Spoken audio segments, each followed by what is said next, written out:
हमारे भारत के इतिहास में बहुत सारे रहस्य रहे हैं, जिसमें एक रहस्य ये भी है कि भारत की खोज किसने की।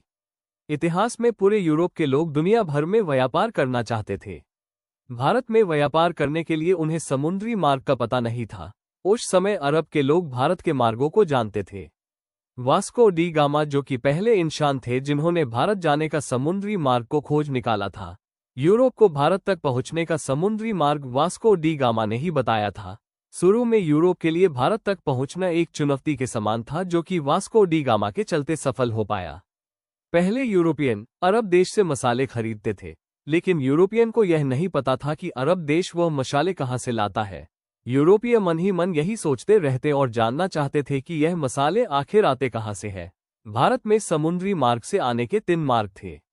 पहला रास्ता था रशिया पार करके चीन होते हुए बर्मा पहुंचकर भारत में आना। दूसरा रास्ता था अरब और ईरान को पार करके भारत में आना, जिस पर अरबियों का कंट्रोल था, जो कि वो किसी और को उस रास्ते से जाने नहीं देते थे।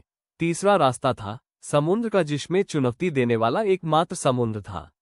वास्को डी गामा पुर्तगाली थे, जिनका जन्म पुर्तगाल के साइनस में हुआ था।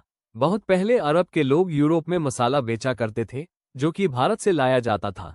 यूरोप में मसालों की जरूरत बहुत ज्यादा थी, जिसके कारण यूरोप के व्यापारी बिना अरब देश के भारत से सीधा खुद मसाला लाना चाहते थे, लेकिन उनके लिए भारत जाना मुश्किलों और चुनौतियों से भरा हुआ था।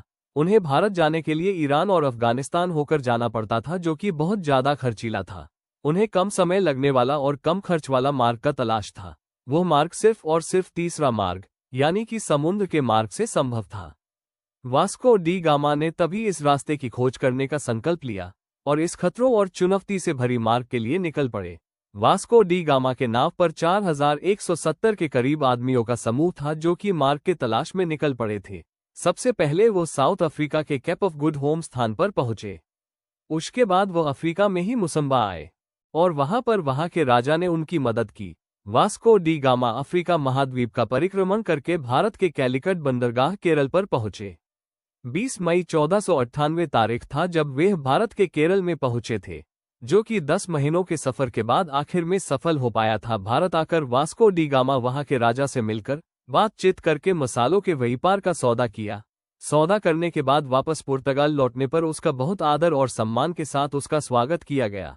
दोबारा भारत आने पर उसने केरल में कैलिकट राज्य पर हमला कर दिया और ढेर सारे खून और लूटपाट किया।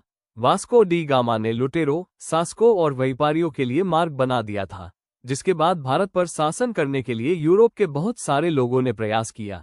भारत में केरल राज्य के लोगों का धर्म परिवर्तन भी करवाया गया। पुर्तगालियों के कारण ही अंग्रेजों का भी भारत में आना सफल हो पाया। 1615 में भारत के क्षेत्र ब्रिटिश के हाथ में आया। 1503 में वास्को डी गामा पुर्तगाल लौट गए। 20 साल बाद भारत दोबारा आ गए।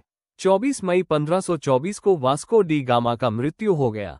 अंतिम में ये सोचना सही नहीं है कि भारत की खोज कब और किसने किया, क्योंकि भारत का खोज का श्रेय केवल एक इंसान को नहीं दिया जा सकता, क्योंकि भारत का इतिहास 1000 या लाखों साल पुराना नहीं बल्कि करोड़ों साल पुराना है।